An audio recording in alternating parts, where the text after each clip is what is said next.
नमस्कार, मैं आर.के. जायसवाल और आप देख रहे हैं जनमत की पुकार न्यूज। दिल्ली के सभी वार्डों में तीन शराब के ठेके खोलने के निर्णय का भाजपा व अन्य विपक्षी पार्टियों के साथ ही आम जनता में भी विरोध बढ़ता जा रहा है।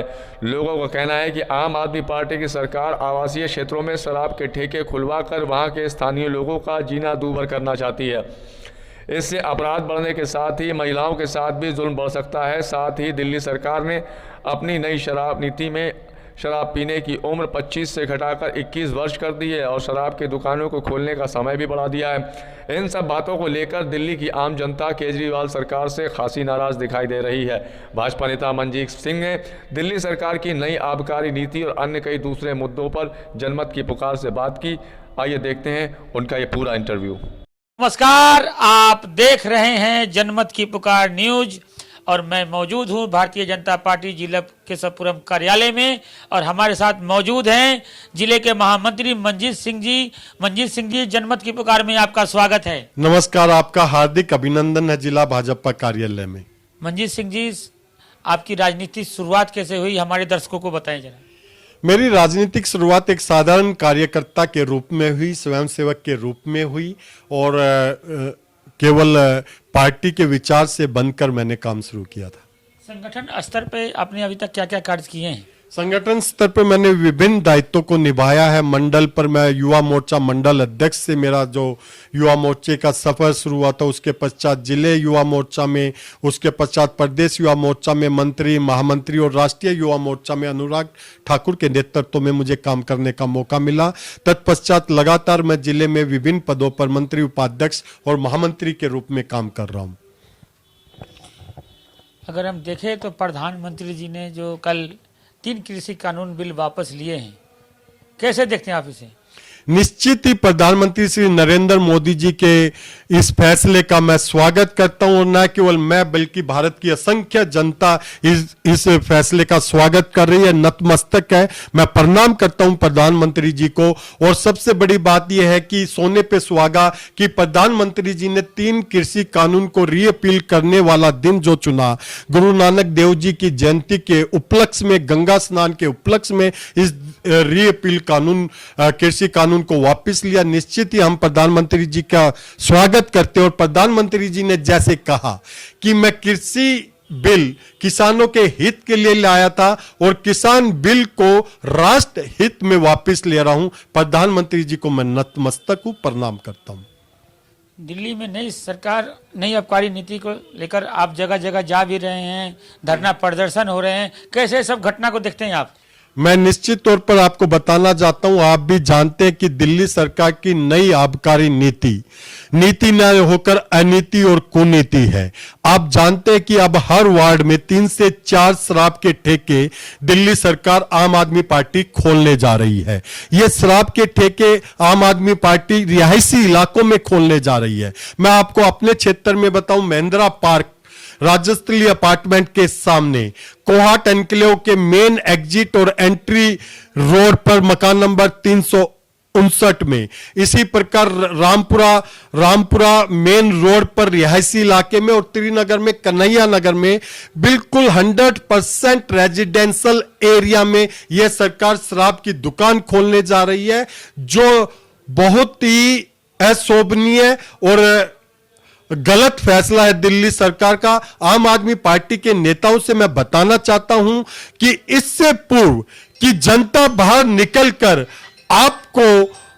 आपके घरों पर प्रदर्शन करे, आप ये पॉलिसी अपनी वापस लीजिए। और जैसा आप देख रहे हैं कि मैंने आज ये जो काले वस्त्र पहने हैं, मैं विधायक जी और मुख्यमंत्री जी के खिलाफ इस वस्त्र को पहनकर प्रदर्शन कर रहा हूं।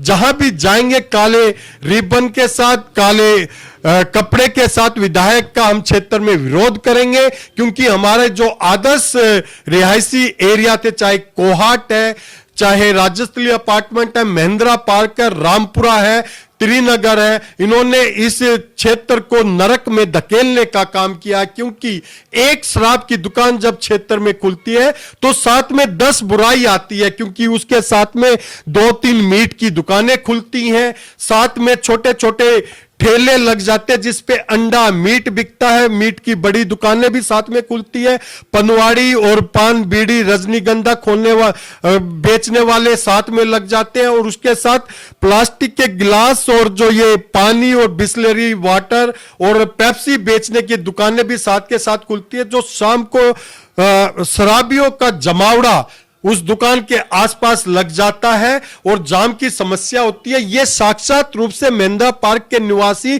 पिछले 10 वर्ष से फेस कर रहे थे, और वो लगातार स्थानीय विधायक से रोष प्रदर्शित करते थे, शिकायत करते थे कि यह शराब की दुकान बंद होनी चाहिए। परंतु मंजीत जी, ये बहुत पुरानी दुकान है जहां तक मुझे मालूम है। ये पुरानी दुकान है और बार बार विधायक जी को हमने ये कहा भी, स्थानीय निवासियों ने कहा कि इस दुकान को बंद कीजिए। जब सरकार नई पॉलिसी ला रही थी तो आज सरकार के पास मौका था कि रिहायशी इलाके में दुकान बंद हो गई थी तो उसको किसी कमर्शियल कॉम्प्लेक्स में शिफ्ट कर सकते थे, परंतु दोबारा रिहायशी इलाके में दुकान खोल के, और एक नहीं 4 दुकानें खोल के, ये जो अहंकारी स्वभाव मुख्यमंत्री जी और विधायक जी दिखा रहे, जनता इसका जवाब विधायक प्रीति तोमर ने एक्साइज विभाग को लेटर भी लिखा है। यहाँ जहां तक मैं समझता हूं कि ये जो शराब की अनीति और कुनीति मुख्यमंत्री जी ने अपने विधायकों के साथ बैठ के बनाई है, और समय भी क्या चुना है, जब दिल्ली में कोरोना फैला हुआ था और ऑक्सीजन की कमी थी, लोग बीमारी से मर रहे थे, तो हम लोग जब लोगों को ऑक्सीजन बांटने का और दवाई पहुंचाने का काम कर रहे थे तो विधायक जी और मुख्यमंत्री जी दिल्ली की शराब अनीति बनाने में जून जुलाई में लगे हुए थे, जिसके प्रतिकूल प्रभाव हमें आज दिखाई दे रहे हैं। कोहाट में भी प्रदर्शन हो रहे हैं। कोहाट मकान नंबर 359 की दुकान और राज्यस्थली के सामने हम दुकान बंद कर रहेंगे। मैं आपको बताना चाहता हूं, लगता नहीं है कि आप लोगों की बातें सरकार सुन रही है। निश्चित रूप से सरकार को सुनना पड़ेगा। अभी तो ली अंगड़ाई है, आगे और लड़ाई बाकी है। अब देखिएगा आप लोग, मेरी माताएं बहनें घरों से निकल रही है, और दुख की बात यह है कि इस सरकार ने शराब खरीदने की उम्र 25 वर्ष से 21 वर्ष कर दी है। पहले दुकान खुलने का, सरकारी दुकान खुलने का समय निश्चित था, सुबह 10 बजे से शाम 9:30 10 बजे तक। अब दुकान खुलने का कोई भी समय नहीं है, वो सुबह 8 बजे से सुबह 3 बजे तक लगभग 24 घंटे ये शराब की दुकानें खुली रहेंगी, क्योंकि पहले शराब बांटने और परोसने का काम सरकारी होता था।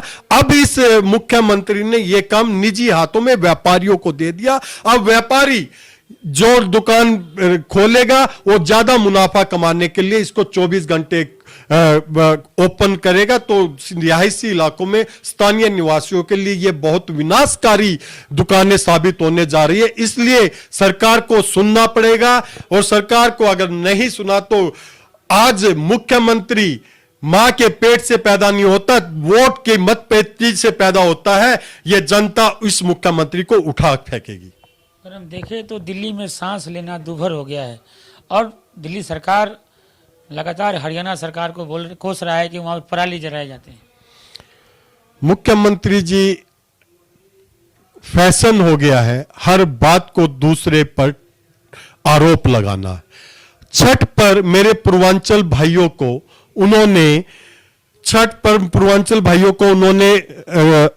छठ घाट पर जाने की, यमुना पर मनाने की अनुमति नहीं दी। क्यों नहीं दी? क्योंकि जमुना में आज आदमी नहाने, मुख्यमंत्री जी आए थे तो कह रहे थे डुबकी लगाऊंगा, लेकिन आज उसके किनारे खड़ा होंगे तो भी बदबू से आदमी मर सकता है। उस अपनी विफलता को छिपाने के लिए मुख्यमंत्री जी ने छठ पर हमें मां छठी की पूजा करने से रोका। इसी प्रकार पराली जलाने का और पड़ोस के राज्यों पर आरोप लगाते हैं, और कहते हैं दिल्ली की जनता के लिए उन्होंने आदेश दे दिया कि आप अपनी गाड़ी को रेड लाइट पे खड़े करें तो ऑफ कर देना, बच्चों को स्कूल जाने से रोक देना, घर अगर नए घर का निर्माण कर रहे तो कंस्ट्रक्शन बंद कर देना। सब कुछ जनता ही करेगी, तो मुख्यमंत्री जी क्या करेंगे? केवल रोना ही रोता रहेंगे, या केवल और केवल चुनाव प्रचार करने वो गोवा जाएंगे, वो उत्तराखंड जाएंगे, वो पंजाब जाएंगे, और केवल प्रचार करेंगे, लेकिन काम कुछ नहीं करेंगे। अन्य राज्यों में जा रहे हैं मुख्यमंत्री जी और दिल्ली मॉडल दिखा रहे हैं। दिल्ली का मॉडल आके मेरे को पता लगा कुछ लोग आम आदमी पार्टी के कार्यकर्ता गुजरात से आए थे और जब उनको मॉडल दिखा रहे थे तो उन लोगों ने स्थानीय विधायक को टोका कि आप तो मोहल्ला क्लिनिक को इतना बड़ा बता रहे थे, ये मोहल्ला क्लिनिक में तो कुत्ते भौंक रहे हैं, गंदगी फैली हुई है। तो इनके अपने लोग ही मोहल्ला क्लिनिक का विरोध कर रहे हैं। कोई दिल्ली का मॉडल नहीं है, केवल प्रचार मॉडल है। हकीकत में प्रैक्टिकली जीरो है सरकार। एमसीडी में भाजपा की सरकार है और विपक्ष लगातार भ्रष्टाचार को लेकर हमला कर रहा है। कैसे देखते हैं आप इसे? आप भाजपा के एक नेता हैं। एमसीडी में भारतीय जनता पार्टी के निगम पार्षदों ने बहुत ही सकारात्मक और अच्छा कार्य किया है। मैं सभी निगम पार्षदों को और निगम कर्मचारियों को बधाई देता हूं। कोरोना काल में जब लोग घरों से बाहर नहीं निकल रहे थे तो ये लोग लगातार घरों से बाहर निकलकर सेवा कार्यों में सक्रिय रहे।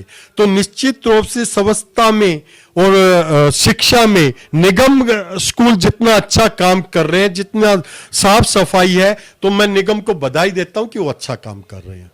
आप पार्टी के प्रमुख चेहरा हैं कोहाट वार्ड के, और आपकी भी चर्चा होती है चुनाव लड़ने की। आपकी क्या रणनीति होगी?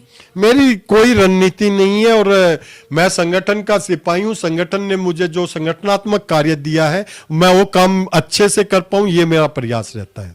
तो हमारे साथ बात कर रहे थे भाजपा जिला केशवपुरम के महामंत्री मंजीत सिंह जी। मिलते हैं किसी और खबरों के साथ।